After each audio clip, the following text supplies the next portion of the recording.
Semoga yang subscribe diberikan rezeki melimpah dari jalan tak terduga. Dan yang like komen, dimudahkan jalannya menuju surga di hari akhir nanti. Siapa yang tak mendengar nama Qorun? Qorun adalah seorang sosok kaya raya di zaman Nabi Musa, tapi namanya melegenda hingga sekarang. Kisahnya diabadikan dalam Al-Quran, bahkan menjadi peribahasa atau ungkapan di masyarakat guna menggambarkan seseorang yang mirip dengan tabiatnya atau menisbatkan harta yang ditemukan terpendam dalam tanah sebagai harta Qorun. Qorun adalah miliarder kaya raya yang hidup sejaman dengan Nabi Musa. Saking kaya rayanya, Qorun setiap kali keluar dari rumahnya, ia didampingi dengan 300 pelayan laki-laki dan 300 pelayan perempuan.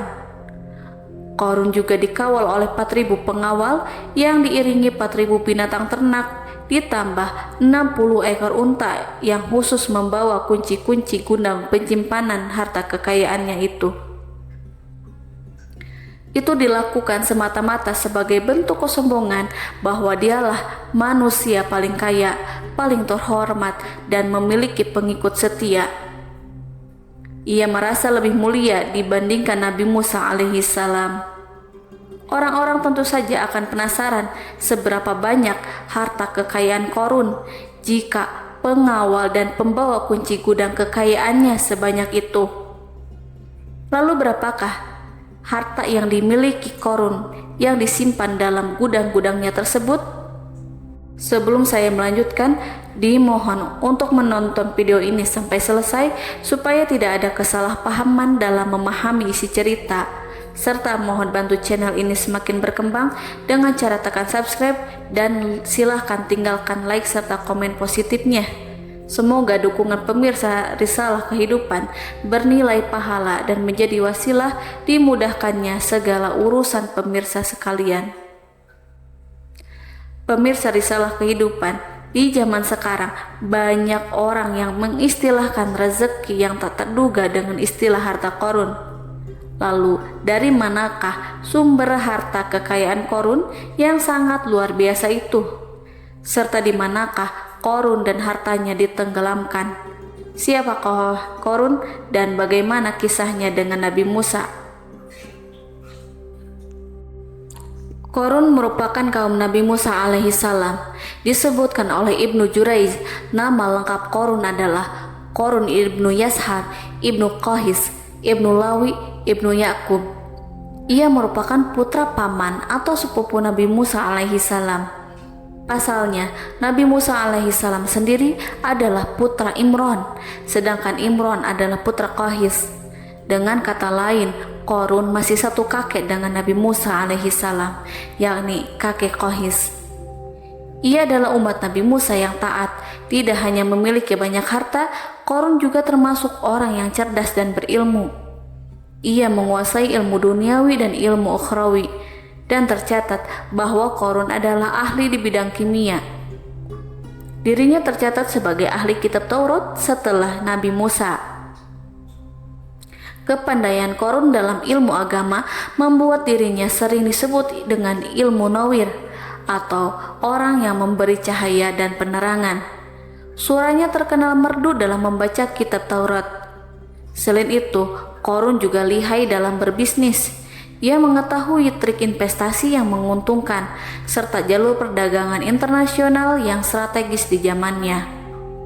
Kekayaan Qorun begitu banyak sebagaimana tercatat dalam surat Al-Qasas ayat 76. Sesungguhnya Qorun termasuk kaum Musa, tetapi dia berlaku aniaya terhadap mereka. Kami telah menganugerahkan kepadanya pembendaharaan harta yang kunci-kuncinya sungguh berat dipikul oleh sejumlah orang-orang yang kuat. Dalam riwayat Khaisamah disebutkan, untuk mengangkut kunci gudang kekayaan Qorun dibutuhkan 60 bigol atau sejenis kuda kecil. Ukuran kuncinya sebesar jari, bahannya terbuat dari kulit dan setiap kunci digunakan untuk satu gudang. Maka keluarlah Qorun kepada kaumnya dalam kemegahannya. Para ulama tafsir menjelaskan Qorun keluar dengan baju mewah diiringi dengan 300 gadis berbaju merah dan 4.000 kendaraan kuda. Tak heran iring-iringan Korun itu mengundang decak kagum mereka yang gandrung terhadap harta kekayaan.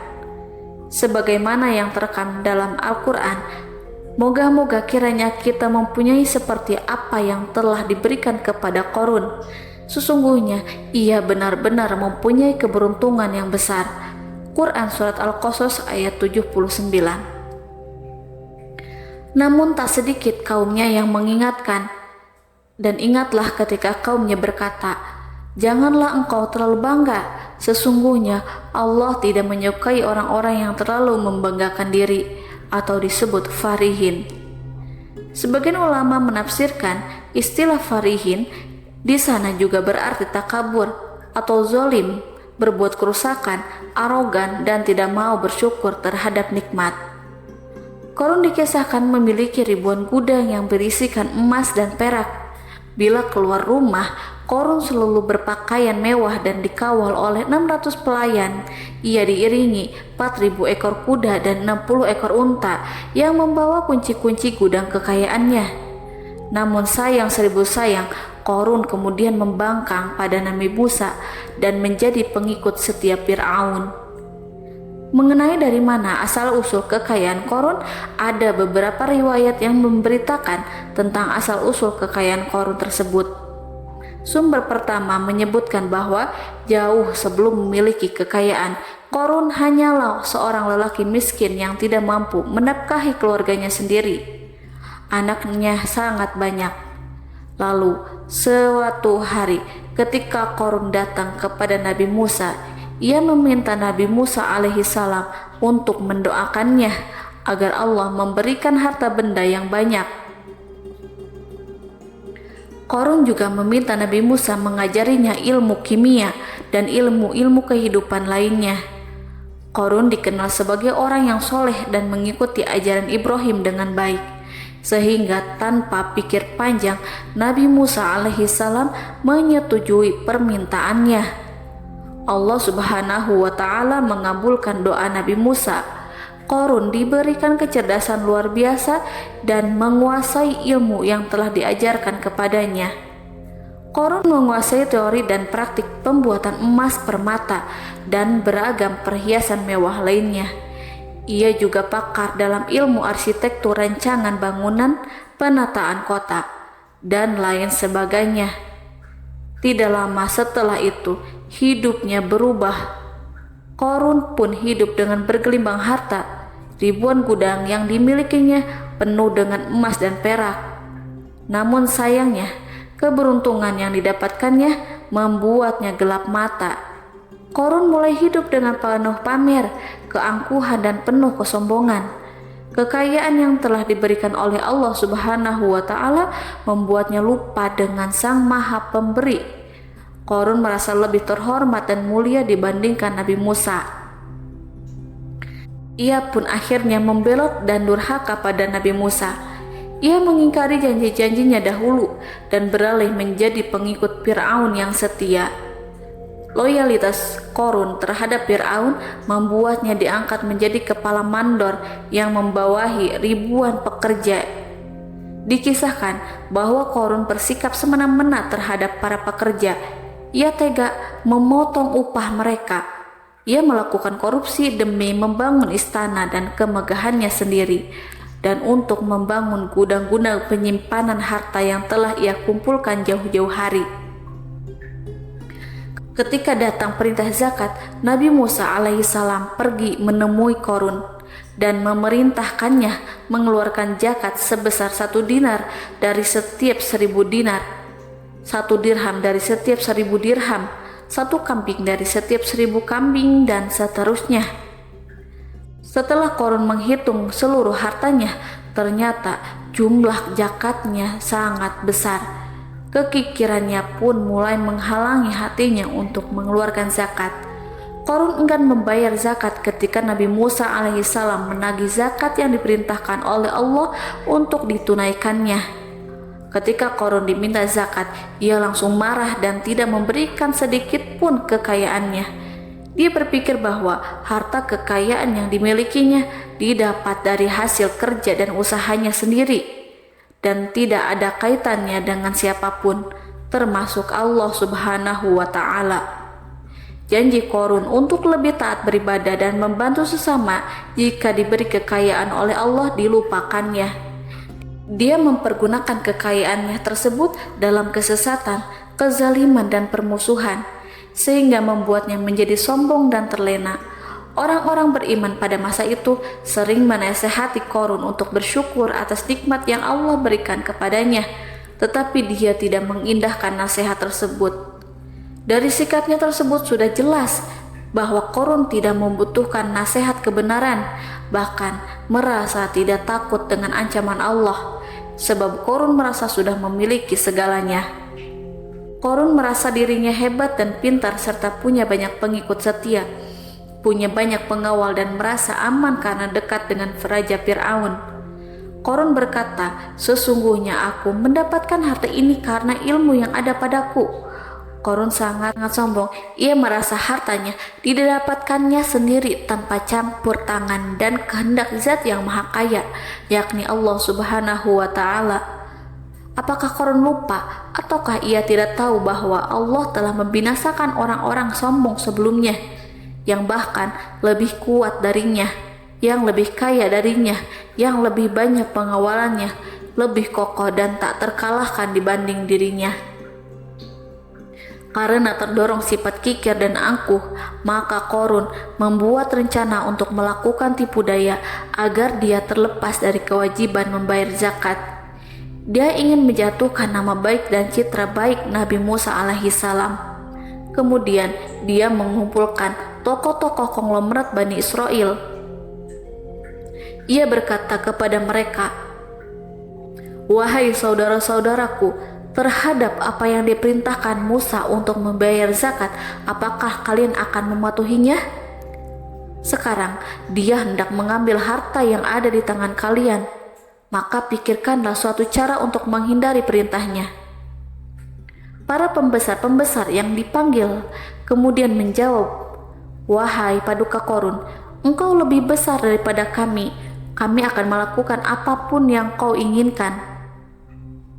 Korun pun berkata, "Datangkanlah kepadaku wanita cantik, aku akan memberinya hadiah besar jika ia berhasil menggoda dan memfitnah Nabi Musa."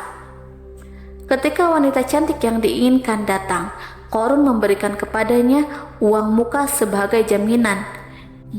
Ia akan membayarkan seluruh yang dijanjikan ketika berhasil menjalankan misinya. Bukan hanya itu, Korun pun berjanji akan menjadikan wanita ini sebagai istrinya. Dan keesokan harinya, Korun mengumpulkan Bani Israel. Setelah itu, Korun menghadap kepada Nabi Musa seraya berkata, "Orang-orang menanti kedatangan Anda, sampaikanlah saran dan nasihat kepada mereka." Nabi Musa kemudian keluar dari rumahnya. Ia mulai menyampaikan nasihat pada umatnya.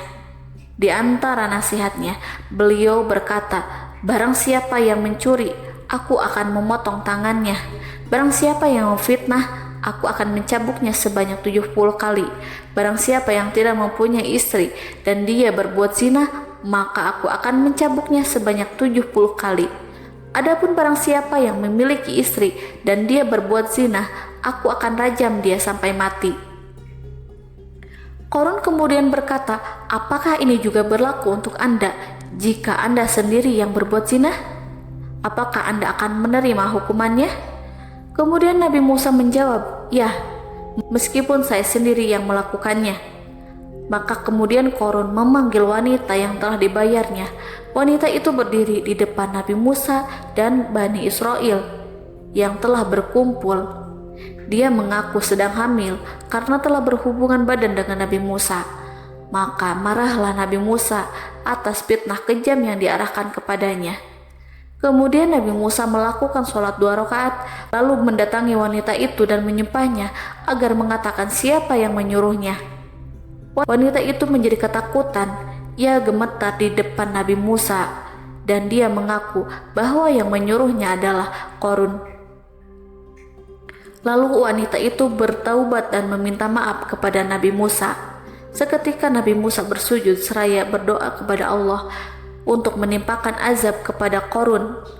Allah memberi wahyu kepada Nabi Musa bahwa bumi telah dijadikan tunduk kepada perintah Nabi Musa. Kemudian Nabi Musa berkata kepada bumi, "Wahai bumi, telanlah Qarun beserta kekayaannya, habiskanlah semua." Kala itu Allah menurunkan wahyu kepada Nabi Musa alaihissalam untuk memerintah bumi apapun yang diinginkannya. Begitu Nabi Musa alaihissalam datang dengan wajah sangat marah, barulah Qarun merajuk, "Wahai Musa, sayangilah aku." Sementara Nabi Musa alaihissalam tak bergeming. Beliau lantas berkata pada bumi, "Wahai bumi, ambillah mereka." Seketika rumah Qarun mulai bergetar. Qarun dan antek-anteknya mulai dibenamkan hingga bagian lututnya. Rumahnya ikut turun sedalam lutut. Qarun kembali merajuk, "Sayangilah aku Musa." Rumahnya kembali berguncang. Kini Qarun dan kawan-kawannya kembali terbenam hingga bagian pusar. Demikian pula rumahnya. Qarun terus merajuk, "Wahai Musa, sayangilah aku." Sementara Nabi Musa alaihissalam kembali meminta bumi, "Wahai bumi, ambillah mereka." Rumah Qarun berguncang lagi, sementara Qarun dan kawan-kawannya terus terbenam hingga bagian tenggorokannya. Demikian pula rumahnya. Qarun lagi-lagi menjerit, "Wahai Musa, sayangilah aku." Namun Nabi Musa alaihissalam tak bergeming. Beliau terus meminta bumi menelannya, hingga akhirnya Qarun dan kawan-kawannya hilang seluruhnya ditelan bumi. Tak lama setelah itu, Allah pun berkata, "Wahai Musa, apa yang membuatmu bersikap demikian? Padahal demi kemuliaanku, andai dia Qarun berdoa kepadaku, niscaya aku akan rahmati. Maka kami benamkan dia beserta rumahnya ke dalam bumi, maka tidak ada baginya satu golongan pun yang akan menolongnya selain Allah, dan dia tidak termasuk orang-orang yang dapat membela diri." Quran Surat Al-Qasas ayat 81. Lalu di manakah lokasi ditenggelamkannya Qarun beserta harta bendanya? Konon berdasarkan kepercayaan beberapa masyarakat setempat, Qarun ditenggelamkan di sekitar sungai atau danau Moris yang terletak di kota Fayum, negara Mesir. Qarun konon mendirikan istana, dan di tempat itu pula ia ditenggelamkan. Dahulu Qarun berkeinginan membangun sebuah istana, namun tidak diizinkan oleh Fir'aun jika istana itu dibangun di samping istana Fir'aun. Terlebih Qarun juga tidak ingin membangun istana di tengah pemukiman Bani Israel yang terletak di tanah Jasan. Fir'aun pun memberikan tanah di wilayah Fayum. Kemudian di tepi sungai Fayum inilah Qarun membangun istananya yang megah, dan di dalamnya membangun Al-Kunuz atau gudang penyimpanan harta berisi emas dan perak. Salah satu bukti arkeologis yang dapat dijumpai di lokasi tersebut adalah runtuhan bangunan yang diduga sebagai tempat tinggal Qarun yang berjarak sekitar 2 km dari Danau Qarun. Menurut beberapa sumber, bangunan yang masih berdiri kokoh tersebut adalah benteng yang dibangun oleh Qarun. Namun, ada juga yang mengatakan bahwa bangunan tersebut adalah tempat tinggalnya. Wallahu a'lam bishawab.